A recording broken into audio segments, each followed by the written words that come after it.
Señor expresidente Samper, muchas gracias por esta entrevista. Viene usted justo de la Comisión de la Verdad. Usted ha decidido participar en las sesiones de contribución a la verdad. ¿Por qué tomó esta decisión alrededor de algo tan controvertido, tan necesario como ese concepto de la verdad? Yo tomé la decisión de participar en la Comisión de la Verdad y en la JEP cuando el Congreso negó la participación de todos los terceros en estos mecanismos de verdad que fueron pactados como parte de los acuerdos de La Habana.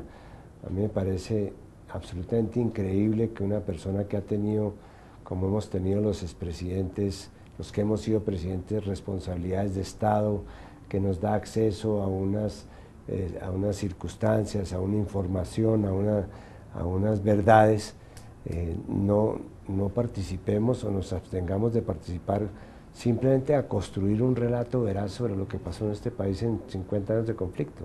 Expresidente, ¿usted tiene una verdad que contribuiría a cambiar la historia de los últimos 20, 30 años de este país? ¿Usted cree que usted es portador de una verdad que le hace falta al país? Yo soy portador de mi verdad, o sea, no tengo la pretensión de decir esta es la verdad absoluta. Creo que la verdad es un proceso colectivo, que es el resultado de sumar opiniones y sumar, comillas, verdades, tratando de encontrar lo que puede representar la verdad de una sociedad en un momento determinado. ¿En qué momento se disparó el conflicto en Colombia? Yo, por ejemplo, en la primera reunión que tuve con la Comisión de la Verdad, señalé que había una relación muy estrecha entre el momento en que comenzó este país a vivir el problema del narcotráfico y el momento en que se escaló el conflicto.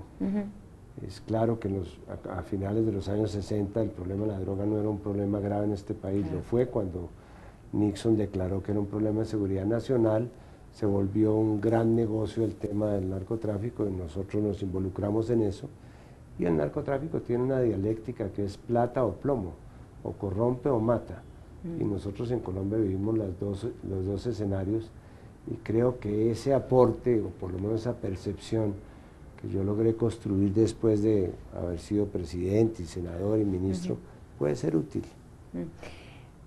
Le pregunto por su verdad, porque usted es uno de las figuras colombianas protagonistas de uno de los episodios más complejos justamente en la construcción, digamos, de esa imagen sobre la penetración que ha tenido el narcotráfico en nuestra sociedad.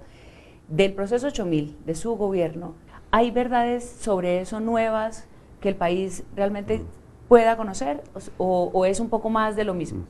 No, yo lo que creo es que estas evidencias deben llevar también a un juicio sobre el propio papel de los medios de comunicación, porque a mí me sorprende que cuando estaba vigente el llamado proceso 8000, que además no fue mi proceso, porque fue el proceso de los parlamentarios que estaban de alguna manera vinculados al cartel de Cali, lo mío fue el proceso de la financiación de la campaña, pues todos los días salían noticias, especulaciones, juicios, etcétera.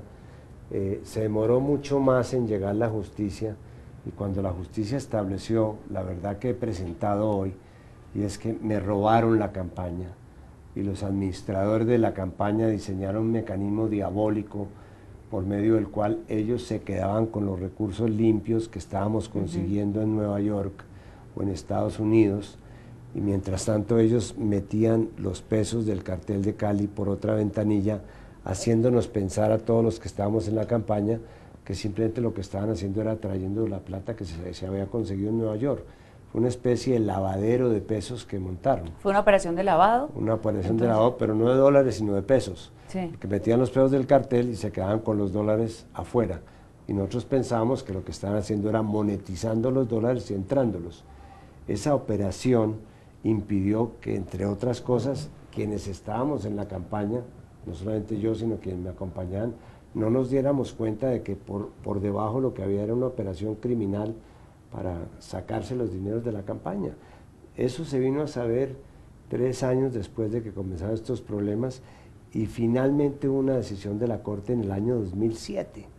Ahora, yo lo que digo es, nadie registró que ese era el final, para mí feliz, sí, en comillas, de la campaña, cuando se supo que no era que hubiéramos pedido el dinero, que no es que todos estábamos esperando el dinero del cartel, o que hubiéramos hecho ningún tipo de acuerdo con el cartel, que era imposible, es decir, sería un acto masoquista, el cartel que hiciera un contrato para que nosotros los capturáramos, los sometiéramos a la justicia, después se operara la extradición, acabáramos con los activos. Nadie le puede caber en la cabeza que eso fuera materia de un acuerdo. El padre Francisco de Rú le preguntaba por la ética, por una ética, digamos, una postura ética política.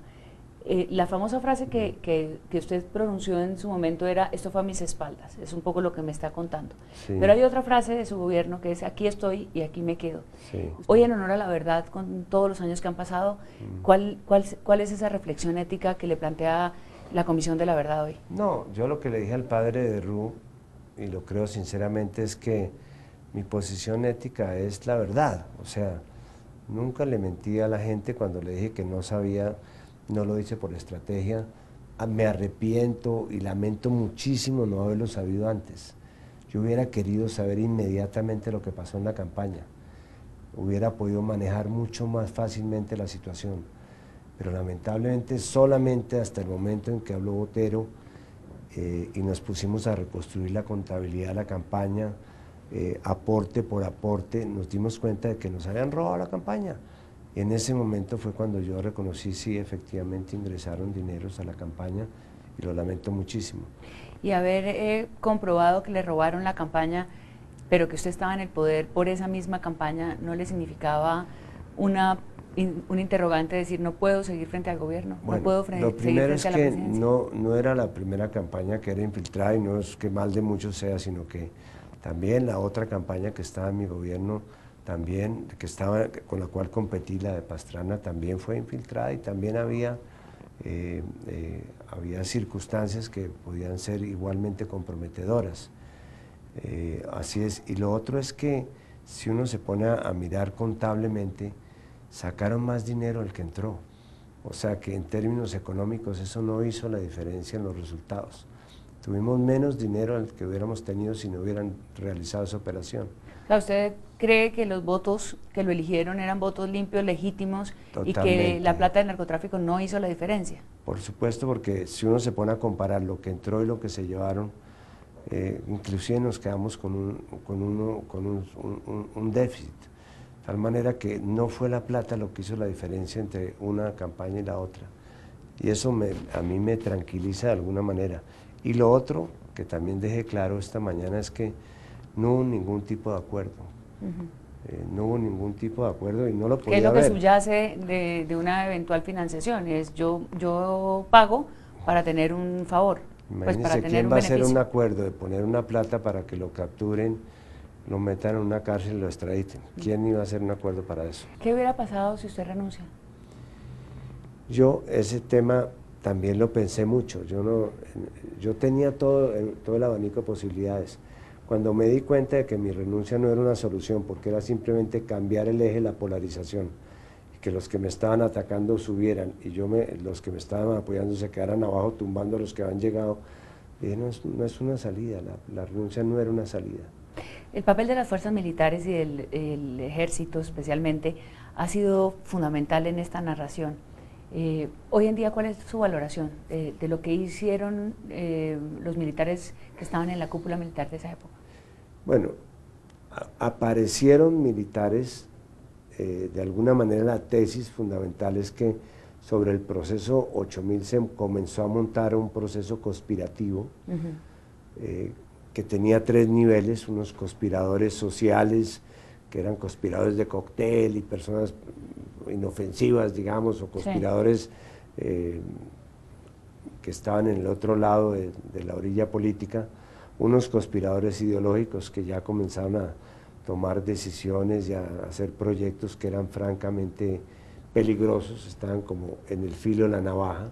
Ya cuando ellos comienzan a aparecer enredados con los conspiradores de sangre, que era el tercer nivel, que eran los que ya estaban dispuestos a matar por conseguir sus objetivos, y ahí es donde yo creo que hay una estrecha vinculación entre estos tres capítulos, el proceso, la conspiración y lo de Álvaro Gómez. Eso ya la cosa tenía otras características. ¿En qué momento cree usted que los conspiradores decidieron dejarlo terminar su mandato y renunciar pues a ese quiebre institucional? ¿Fue la muerte de Álvaro Gómez? Yo creo que la muerte de Álvaro Gómez fue para ellos un punto muy delicado. Inclusive mi hipótesis es que Álvaro Gómez no quiso, y eso lo honra ante la historia, no quiso estar en la conspiración. Hay una declaración que hoy leí muy contundente de uno de sus mejores amigos, Eduardo Matuc, donde claramente señala cómo Álvaro Gómez lo llamó y le dijo: yo no me voy a meter en esta conspiración, yo no voy a llegar por esta vía al poder. Y ese es el Álvaro Gómez que yo recuerdo, que era una persona polémica, dialéctica, combativa, pero muy institucional. La misión de la comisión es todo lo que tiene que ver con el conflicto. Todo el sistema está creado para llegar a la verdad en el conflicto. ¿Por qué el proceso de su gobierno? ¿Por qué el narcotráfico? ¿Y por qué específicamente, claro, el asesinato de Álvaro Gómez puede tener relación con eso que hemos conocido como el conflicto y que termina en el acuerdo de paz? Por el papel que ha jugado el narcotráfico en todo este proceso. El narcotráfico es los dineros de las drogas son un común denominador de todas las formas de violencia que ha vivido este país en los últimos 30 años. Financiaron los paramilitares, financiaron la guerrilla, financiaron los sicarios y de alguna manera descompusieron el sistema institucional.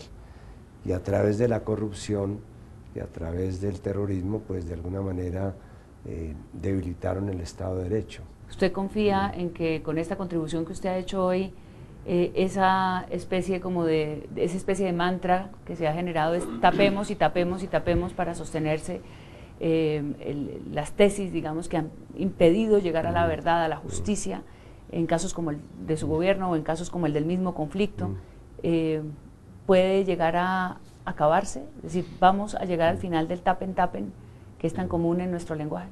No, donde tenemos que llegar no es al tapen, no tapen, sino al concepto de no repetición.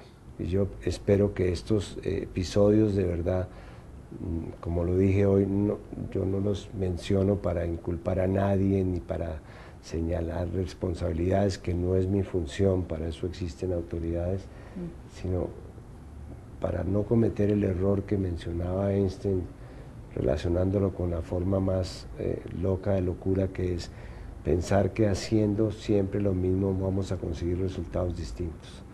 Si esta sociedad se va a reconciliar, tiene que ser consciente de los errores que cometió para no volverlos a cometer.